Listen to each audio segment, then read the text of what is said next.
Hey guys, what's up? Lightboltjoe here. Today we're going to discuss pretty much season 7 of Voltron Legendary Defender. But Voltron as a whole, first season started in 2016. It is a Netflix DreamWorks animation studio combination thing. Amazing. It's based off of the 80s, TV show, which was very successful, a whole slew of toys.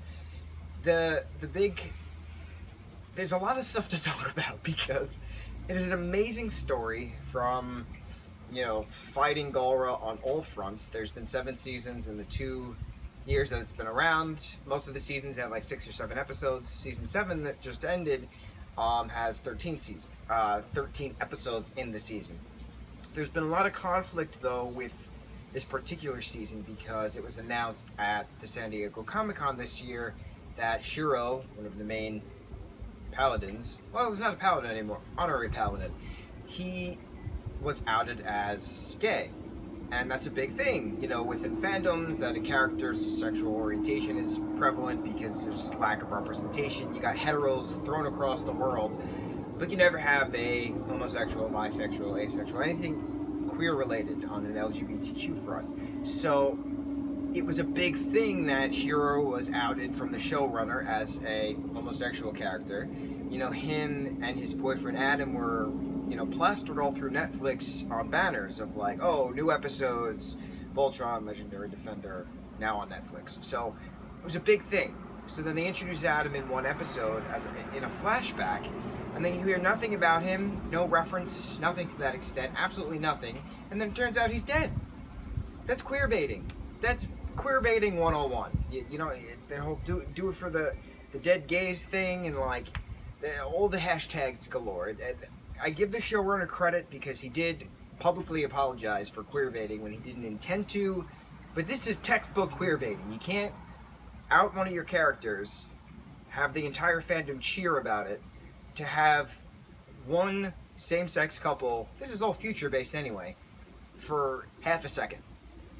It's not, you don't do that. That's disrespectful to your fans, So the showrunner did say, he was very grateful that this particular situation happened because of how vocal the entire fandom has been since the new episodes have aired. Since, why kill Adam? Why even introduce Adam? Why even declare that Shiro's gay when you're just going to kill his boyfriend within half a second? Made no sense. So they said moving forward they're going to address those conversations, further because of the backlash that's become, and it's good. People want to see representation on the screen. Why do you think Crazy Rich Asians is a phenomenal blockbuster film right now? It's because representation matters.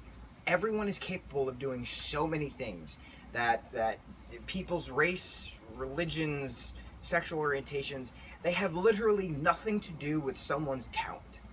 And it drives me nuts that you have all of these white actors and actresses and writers and creators and directors, musicians being praised up and down when everyone else and their mother is just disregarded as second-class citizens. I don't understand. And I'm actually happy that it's changing, that Caucasians are becoming the minority, and it's about time. White history is just repugnant, and I'm so happy that the tides are turning.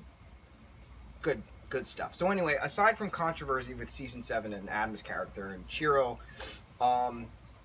Shiro is an amazing character in general. You have him as this commander who then dies, and his conscience gets fused with the Black Lion, and then the Paladins wind up finding a clone of Shiro that the Galra created, and then they put the consciousness from the Black Lion into the clone, and they wind up giving him a bionic arm that, Alora somehow finagled with her Altean abilities. And it's, for those of you who've never seen Voltron, you clearly have no idea what I just said and the names and aspects and races I just mentioned, but that's the cool thing about it. Voltron is a very well done show. It's very well written, minus the crap we just discussed.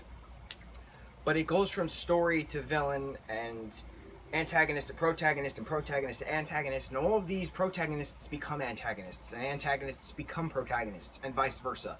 Very well done. Last 2 seasons, we had Lotor being the son of Hagar and Zarkon, the Galra leaders. Galra being past Alteans who then fought back the Galra and they just wiped out and this and that and the other thing. It's very hard to explain the intricacy of who's related to who and what race is older than what race and who is more advanced. But this season was all about bringing the fight to Earth because the Galra commander, Captain Sandak, really, of the Galra, wanted to get the lions that are from Earth. The lions weren't even at Earth. But then it's a unification of Earthlings, Terrans, if you will, to come together to have then Voltron fight with them, and then Shiro and company wind up creating the Atlas, which becomes its own version of Voltron, and there's battles galore. But then there's the twist at the end, obviously, which is fascinating because what is this new creature that's attacking them? It happens to be powered by an Altean, but where the hell has this Altean been for the last 10,000 years? It's fascinating because you just get so hyped talking about it, and that's the cool thing about it, is that it's very reminiscent to how Legend of Korra, to how Last Airbender is, the whole Avatar series and then sequel series, and then eventual future threequel series. We're all dying for twin earthbenders, earthbending avatars. It'll happen. We'll get there, but it's mesmerizing because you don't normally get this way talking about a cartoon, and my heart races when I watch this show. I've seen many of the seasons many a times, but my heart still races. It's the same way that my body physically reacts when I watch Legend of Korra again, or when I watch Avatar: Last Airbender again. You just get so invested in these stories, in these characters, in these worlds, and that's what great storytelling is. So from controversy aside, from what happened with Shiro being an outed gay character, again, this takes place after World War III. Very future, very far into the future.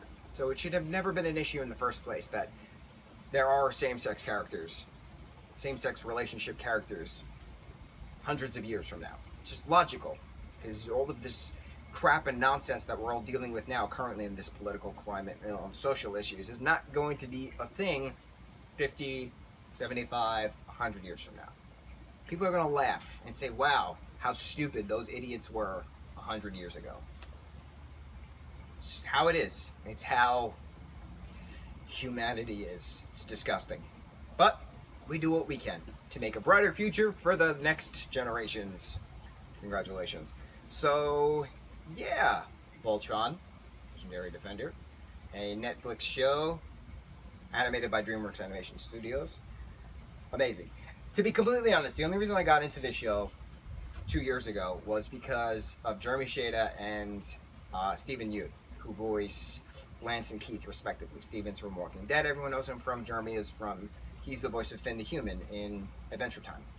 And when Jeremy was announcing that he was leaving Adventure Time because Adventure Time was ending, everyone was like, no, and then he's like, yeah, but I have another project coming up, and you guys should check it out. And we're like, oh, okay, cool, and we did, and it turned out to be Voltron, and he's a great Lance. And then when Steven left Walking Dead because of his character being killed, we were like, oh, what projects is he going to do? And he's done things here and there, and then he's like, oh, I'm going to be the voice of Keith in this new TV show called Voltron, which is a remake. And we're like, oh, okay, cool. But then we watch it and we're hyped about it because it's awesome. It's a thing. It's art. You got to know what you're doing to get it done. That was a horrible way of saying that, but it works. It's hot. I want to try to do more outside reviews because lighting is clearly better than the fake LEDs I have in my room. Come the winter, I'll be wearing a coat. It's gonna be exciting. We'll see the seasons change while we do reviews. But if it rains, it'll be challenging. I might have to put an umbrella up. That'll be fun.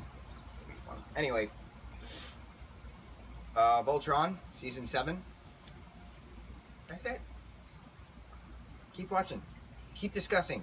What did you think about this controversy? What did you think about Season 7 being 13 episodes long? What did you think about the fight being brought to Earth and now everyone in the universe is communally fighting and helping rebuild Earth?